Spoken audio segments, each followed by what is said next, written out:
One of the most interesting young players in the NBA has been Jabari Smith. He was a polarizing prospect entering the 2022 NBA draft. Some viewed him as the best prospect in the class due to his size, point of attack defense, floor spacing, and pull-up shooting, while others questioned his explosiveness as an athlete, strength, as well as handle and creation ability. Regardless, leading up to the draft, it was expected that the Magic would take him first overall, until they shocked the world and took Duke forward Paolo Banchero instead. Well, at the time I thought that was the right pick, as I viewed Paolo as a prospect a tier above Jabari, and it's proven to be right so far.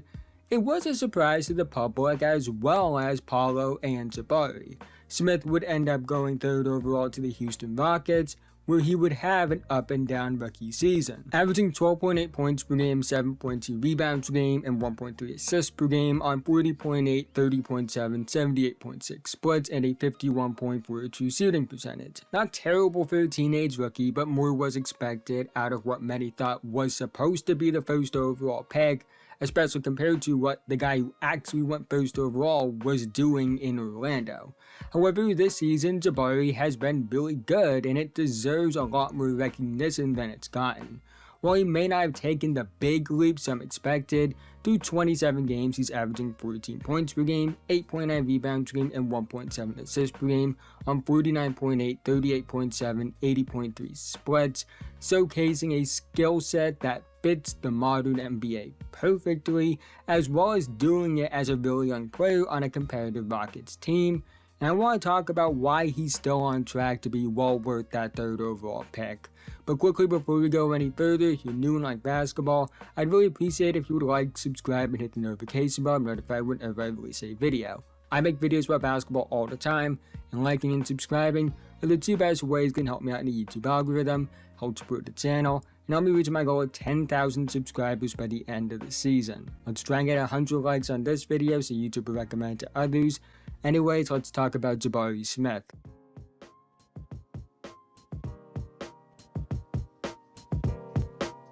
The area Jabari has seen a ton of improvement so far this season has been as a finisher, which is very encouraging considering that was a question mark with him entering the NBA, as he shot 59.3% at the rim as a rookie on 2.7 attempts per game, while this season he's shooting 68.8% at the rim on 3 attempts per game.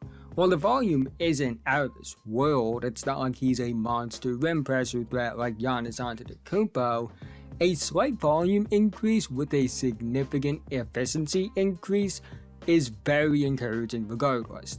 He still has to add strength, but he has gotten stronger. He's showing he can attack closeouts more, he can do more than just cut, as he's gone from 61.4% of his rim production assisted on as a rookie to 56.4% of his rim production assisted on in year 2. As a finisher at the rim, I'm very encouraged by what I've seen so far this season, given his scoring skill set. He really only needs to be able to occasionally attack on the ball, while consistently being able to attack closeouts and be a cutting threat. He still has work to do as a finisher, but all the signs on tape suggest he's trending in the right direction. Now, an area I want to see improvement with Jabari is the mid-range shooting. It's not that he's a bad mid-range shooter, but I want to see him utilize it more. According to Clean the Glass, he shoots 46% on 1.9 short mid-range attempts per game, with shots between 4 feet and just within 14 feet, and he shoots 49% on 1.3 long mid-range attempts per game, which are shots between 14 feet and just within the 3-point line. The reason I want to see him use it more is because he's very capable as a shooter and has all the indicators to suggest he should be taking more mid-range shots. He has good shot touch, he's a good free throw shooter, and he's a good 3-point shooter.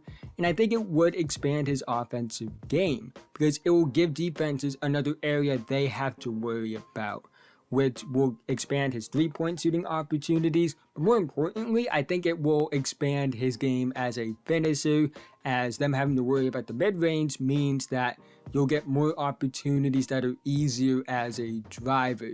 So that's the one area I think could expand his game. It's not a make or break skill for him, but it might determine the level that he reaches as a player. But the area Jabari brings his most value is as a 3-point shooter. It was the biggest selling point with him as a prospect. It was a big reason many considered him to go first overall in that draft.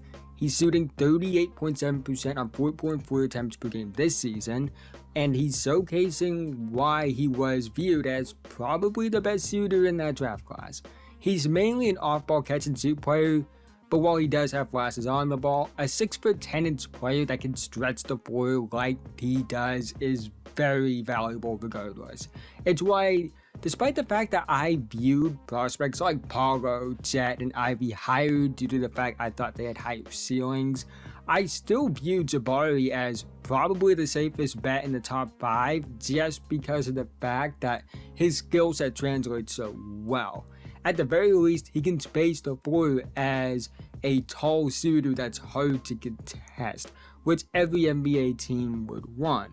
And that's something that at the very least would keep him in a rotation for a very long time, but based off what I've seen over these past 2 seasons, I think he's going to be a lot more than just a rotation piece. Jabari Smith has the baseline of a 4 spacing stretch 4, an archetype that will keep him in the league for a very long time. But he has a chance to be a lot more than that. I think he's a good rebounder, I think he has upside defensively, I think he can score on all 3 levels to an extent, and I think his offensive ceiling will be determined by how much he can improve his volume as a finisher and mid-range shooter while maintaining good efficiency. But regardless of that, I have a ton of optimism with Jabari Smith. He's made incremental leaps and bounds in his development since I started watching him during his junior year of high school. As a junior in high school, I watched the tape and wondered why he was even ranked, let alone as highly as he was. But from junior to senior year, I saw a leap from somebody that I wondered, is he even top 100 in his class, to a legit top 10 talent in his class.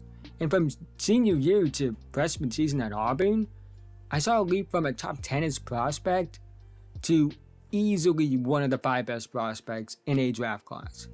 While I never agreed with ranking him ahead of Paolo or Chet, I did think he was a safe bet as a high-level prospect that could go in the top 3 to 5. And I think at 3 was the right pick for him at the time. In hindsight, maybe not, but at the time it made a ton of sense. I saw a high forward with his point of attack defense, motor, and ability to shoot on the 2nd and 3rd levels of the court.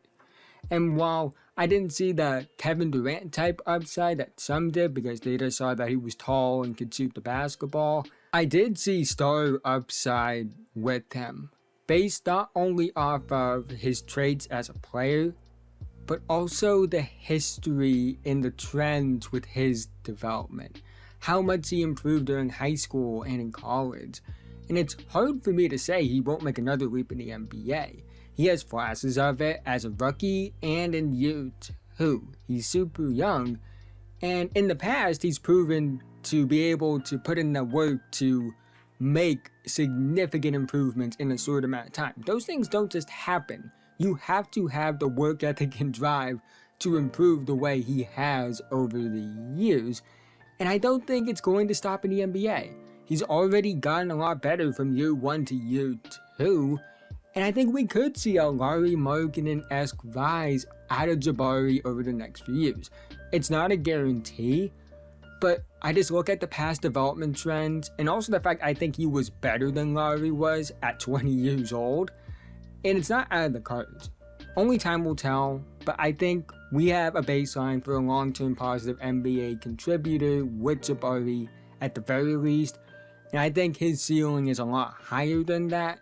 And I have a lot of confidence that he'll reach his ceiling rather than staying at his floor. But that's the end of this video. If you made it to this point, thank you so much. Again, haven't already, like, subscribe, hit notification bell, I'm notified whenever I release a video. I make videos about basketball all the time, and liking and subscribing are the 2 best ways can help me out in the YouTube algorithm, help support the channel, and help me reach my goal of 10,000 subscribers by the end of the season. Let me know what you think about Jabari Smith in the comment section below. How good do you think he can be? But with that being said, Merry Christmas Eve to those who celebrate. Have a nice day, and I'll see you guys in the next one.